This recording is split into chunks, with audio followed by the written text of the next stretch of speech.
झारखंड के संथाल परगना इलाके में पलायन की समस्या ने विकराल रूप धारण कर लिया है। सम्मानित जीवन और स्थानीय स्तर पर नौकरी मुहैया कराने का वादा हर पार्टी के नेता ने किया है, लेकिन सरकारों के आने जाने से जमीन की हकीकत नहीं बदली।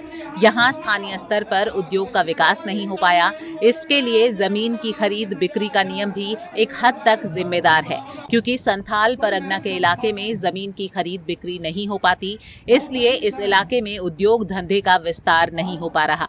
उद्योग धंधे नहीं लगने की वजह से 2 जून की रोटी के लिए हर साल लोगों को बाहर जाना पड़ता है। रोजगार के लिए झारखंड से बाहर जाने की ये समस्या दिनों दिन विकराल होती जा रही है। अब इन्हें शोषण से बचाने के लिए प्रवासी मजदूर संघ नाम का संगठन बनाया गया है। आज मजदूर संगठन दुमका संथाल परगना के बैनर तले प्रवासी मजदूरों की विभिन्न समस्याओं के समाधान के लिए, उनकी देखभाल और सुरक्षा के लिए तथा उनके लिए सरकार से बने कानून का पालन करवाने एवं प्रवासी मजदूरों जहां भी काम करता है उनको वाजिब हक दिलाने के उद्देश्य से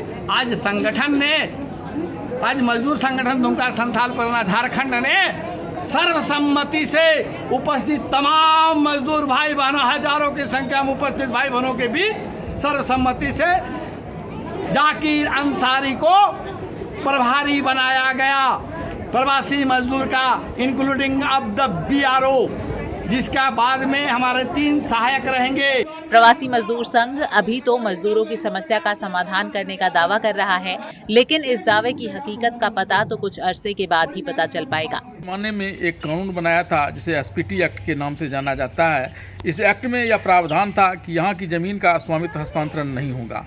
दरअसल अंग्रेज़ों ने इस डर से इस कानून को बनाया था कि अगर बाहर के क्रांतिकारी इस क्षेत्र में आते हैं और यहाँ के लोगों को उकसाते हैं तो फिर यहाँ पर संथाल हुल या फिर जो पहाड़िया का आंदोलन था वैसा कोई आंदोलन हो सकता है।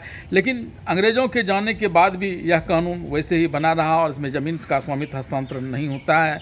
इस कारण यहाँ न तो उद्योग धंधे विकसित हो पाए और न ही कोई बड़ा व्यवसाय। जहाँ की ज़मीन भी पठारी है, लिहाजा यहाँ के लोगों के सामने रोज़गार एक बड़ी समस्या है। रोजी रोटी का व्यवस्था कर पाना इनके लिए काफ़ी कठिन होता है। इसलिए ये काम की जुगाड़ में बाहर दूसरे राज्यों की ओर पलायन करते हैं और वहाँ इनका जमकर शोषण होता है। इस शोषण को रोकने के लिए हालांकि एक बार हेमंत सोरेन की सरकार ने जब पहले ही वर्ष उन्होंने सत्ता संभाली थी तो एक व्यवस्था की थी, BRO से एक AMU किया था और उसके तहत भेजना प्रारंभ किया था ताकि इनका शोषण न हो। लेकिन कुछ ही दिनों के बाद यह योजना टाई फिस हो गई और ये एक बार फिर से मेठों के द्वारा बाहर भेजे जाने लगे, जहां असंगठित होने से इनका खासा शोषण होता है, पैसे भी कम दिए जाते हैं।